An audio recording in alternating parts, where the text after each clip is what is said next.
राधे राधे, जय माता की भक्तों। आप सभी का स्वागत करती हूँ स्पिरिचुअल ज्ञान साधना में और आप सभी से अनुरोध करती हूँ कि स्पिरिचुअल ज्ञान साधना को सब्सक्राइब कर लीजिए और बेल आइकन को प्रेस कर दीजिए ताकि आपको नई नई वीडियोस का नोटिफिकेशन मिलता रहे। परिवर्तिनी एकादशी व्रत भाद्रपद शुक्ल पक्ष एकादशी को किया जाता है। इस दिन भगवान विष्णु करवट बदलते हैं। जय माता की, राधे राधे। कैसे हैं आप सभी लोग? आशा करते हैं सभी लोग बहुत अच्छे होंगे। बताने के लिए कमेंट में जय माता की, राधे राधे अवश्य ही लिखिएगा। तो भक्तों, आज की वीडियो में हम बात करेंगे भाद्रपद मास के शुक्ल पक्ष की एकादशी के विषय में। बात करेंगे कि भाद्रपद शुक्ल पक्ष एकादशी किस डेट को है और इसे परिवर्तिनी एकादशी क्यों कहा जाता है और व्रत का मुहूर्त क्या है, पारण का क्या समय रहेगा और कौन कौन से योग बन रहे हैं, किस प्रकार से पूजा विधि है, उपाय भी हम बताएंगे। तो आज की वीडियो बहुत अधिक महत्वपूर्ण होने वाली है। सभी लोग वीडियो को अंत तक देखिएगा, आप सभी के बहुत अधिक काम आएगी। तो आप सभी से निवेदन है कि यदि चैनल पर पहली बार आए हैं तो सब्सक्राइब ज़रूर कर लीजिएगा और हाँ, अगर आपको वीडियो थोड़ी भी अच्छी लगे तो लाइक भी कर दीजिएगा और बेल आइकन प्रेस कर दीजिएगा। और अगर आपको थोड़ा भी ये लगे कि वीडियो काम की है तो आप शेयर भी कर दीजिएगा, ठीक है। तो चलिए प्रारंभ करते हैं आज की ये बहुत ही महत्वपूर्ण वीडियो। भाद्रपद मास की अंतिम एकादशी शुक्ल पक्ष की एकादशी तिथि को पड़ती है। इसे परिवर्तिनी एकादशी के नाम से जाना जाता है। परिवर्तिनी एकादशी को जल छूलनी एकादशी और पद्मा एकादशी भी कहा जाता है। इस समय चातुर्मास का भाद्रपद माह चल रहा है। भगवान विष्णु इस समय योग निद्रा में होते हैं। भाद्रपद शुक्ल पक्ष एकादशी तिथि को भगवान विष्णु अपना करवट बदलते हैं। इसी कारण से इसका नाम परिवर्तिनी एकादशी है। परिवर्तिनी एकादशी का व्रत और पूजन करने से जीवन के समस्त पाप मिट जाते हैं और अंत में वैकुंठ की प्राप्ति होती है। तो चलिए सबसे पहले जान लेते हैं कि इस महीने आने वाली अंतिम एकादशी अर्थात परिवर्तिनी एकादशी का व्रत कब रखा जाएगा, उसकी डेट क्या है, सभी बातें जान लेते हैं। हिंदू कैलेंडर के अनुसार वर्ष 2024 में भाद्रपद माह के शुक्ल पक्ष की एकादशी तिथि 13 सितंबर शुक्रवार को रात 10:30 से प्रारंभ होगी। इस तिथि का समापन 14 सितंबर शनिवार को रात 8:41 पर होगा। तो उदया तिथि के आधार पर परिवर्तिनी एकादशी का व्रत 14 सितंबर दिन शनिवार को रखा जाएगा। जो भी लोग परिवर्तिनी एकादशी का व्रत रखेंगे वे 14 सितंबर को रवि योग और शोभन योग में भगवान विष्णु की पूजा करेंगे। इस दिन आप सुबह 6:06 से परिवर्तिनी एकादशी की पूजा कर सकते हैं और इसी दिन राहु काल का जो समय है वो सुबह 9:11 से 10:44 तक है। राहु काल के समय में पूजा नहीं करनी चाहिए। परिवर्तिनी एकादशी के दिन सूर्योदय से शोभन योग रहेगा और यह योग शाम को 6:18 तक है। वहीं व्रत वाले दिन रवि योग सुबह 6:06 से रात 8:32 तक है। रवि योग और शोभन योग दोनों ही शुभ हैं। इस दिन उत्तराषाढ़ा नक्षत्र सूर्योदय से रात 8:32 तक है। इसके बाद श्रवण नक्षत्र है। परिवर्तिनी एकादशी के दिन सर्वार्थ सिद्धि योग भी बन रहा है। हालांकि यह योग रात में 8:32 पर बनेगा और पारण वाले दिन यानी 15 सितंबर दिन रविवार को सुबह 6:06 तक रहेगा।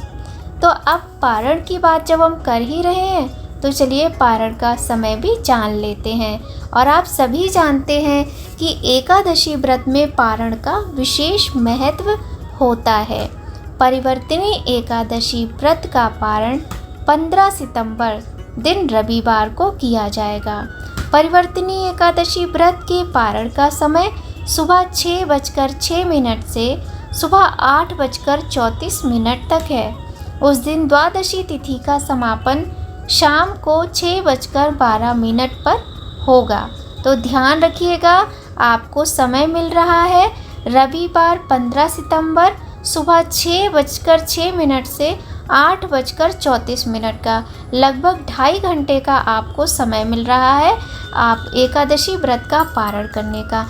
तो बहुत ही अच्छे तरीके से पारण कीजिएगा। सीधा निकालना है आपको तो वो निकालिएगा, नहीं तो आप इतनी विधियां जो हम बताते रहते हैं उसमें से कोई भी एक विधि से अपने व्रत का पारण आसानी से कर सकते हैं। भोजन बना लीजिए, क्योंकि अगले दिन आपको भी भोजन करना होता है। पूड़ी, सब्जी, चावल और एक मीठा यानी खीर बना लीजिए। खीर नहीं बनाना चाहते तो हलवा बना लीजिए, नहीं तो बाहर से मंगा लीजिए। और तुलसी पत्र रख के भगवान को भोग लगाइए, तुलसी माता की पूजा करें, सूर्य देव को अर्घ दें, लड्डू गोपाल लक्ष्मी नारायण की पूजा करें और इसके बाद एक थाली भोजन ब्राह्मण के निमित्त दान करें। अगर भोजन दान नहीं कर सकते हैं तो कुछ फल और दक्षिणा ही दान कर दें। उसके बाद आप स्वयं भोजन कर लें। इस प्रकार आपका पारण सरल विधि से हो जाएगा। परिवर्तिनी एकादशी के दिन भगवान विष्णु के अलावा उनके वामन अवतार की भी पूजा की जाती है। इस व्रत को करने से सभी प्रकार के पापों का नाश होता है, व्यक्ति को मोक्ष की प्राप्ति होती है। जो लोग केवल परिवर्तिनी एकादशी की व्रत कथा को सुनते हैं उनको भी हजारों अश्वमेध यज्ञ कराने के बराबर पुण्य फल की प्राप्ति होती है। तो यदि आप कथा सुनना चाहते हैं तो हम पूरी कोशिश करेंगे आपको हमारे चैनल पर परिवर्तिनी एकादशी की कथा भी मिल जाएगी। और चैनल को सब्सक्राइब भी कर लीजिए। आप सभी जानते हैं कि एकादशी का व्रत बहुत अधिक फल देने वाला और बहुत अधिक महत्वपूर्ण होता है। मैं तो कहूँगी कि जीवन में एक बार कम से कम 1 वर्ष की एकादशियों का व्रत तो करना ही चाहिए प्रत्येक व्यक्ति को, क्योंकि यह व्रत हमें पापों से मुक्ति दिलाता है। यदि जाने अनजाने में हमसे पाप हुए हैं तो हमें एकादशी का व्रत अवश्य ही करना चाहिए। एकादशी व्रत का महत्व 3 दिन तक होता है। 10वीं तिथि से एकादशी व्रत का प्रारंभ माना जाता है, जो कि एकादशी द्वादशी 3 दिन तक रहता है। 10वीं तिथि से ही आपको व्रत के नियमों का पालन करना होता है, जैसे लहसुन प्याज का परित्याग, बाल नाखून इत्यादि ना कटवाना, भूमि पर शयन और चावल का प्रयोग भोजन में नहीं करना है, साथ ही ब्रह्मचर्य का पालन करना और लहसुन प्याज मांस मदिरा का सेवन नहीं करना। ये सारी बातों का नियम किया जाता है 10वीं तिथि से। एकादशी को आपका व्रत होता है, द्वादशी तिथि में भी आपको इन नियमों का पालन करना होता है। इस प्रकार से एकादशी व्रत बहुत महान होता है और एकादशी व्रत करने से जीवन के समस्त पापों से मुक्ति मिलती है और पुण्य फल की प्राप्ति होती है। तो यह थी एक जानकारी छोटी सी परिवर्तिनी एकादशी से संबंधित। यदि आपको वीडियो थोड़ा भी हेल्पफुल लगे, थोड़ा भी उपयोगी लगे, पसंद आए तो लाइक अवश्य करें। मिलते हैं आपसे ऐसी ही बहुत अच्छी महत्वपूर्ण जानकारी के साथ नए वीडियो में। और आप लोगों से एक प्रार्थना है कि आप सभी लोग सपोर्ट कीजिएगा स्पिरिचुअल ज्ञान साधना को। आपने अभी तक जो प्यार दिया है, अपना सपोर्ट और आशीर्वाद दिया है, ऐसे ही बनाए रखिएगा, क्योंकि आपके प्यार और सपोर्ट के बिना हम कुछ भी नहीं हैं। तो ऐसी ही महत्वपूर्ण जानकारियों को सुनने के लिए, सुंदर कथाओं को सुनने के लिए और अच्छी अच्छी पूजा पाठ की वीडियोस के लिए स्पिरिचुअल ज्ञान साधना को सब्सक्राइब कर लीजिए, बेल आइकन को प्रेस कर दीजिए, वीडियोस को लाइक कर दीजिए और अपने मम्मी पापा भाई बहन फैमिली फ्रेंड्स के साथ शेयर कीजिएगा, ठीक है। और हाँ, अगर आपको वीडियो थोड़ी भी अच्छी लगे तो कमेंट में जय माता की राधे राधे अवश्य ही लिखिएगा। तो भक्तों, बहुत जल्द फिर मिलेंगे आपसे। जय माता की राधे राधे।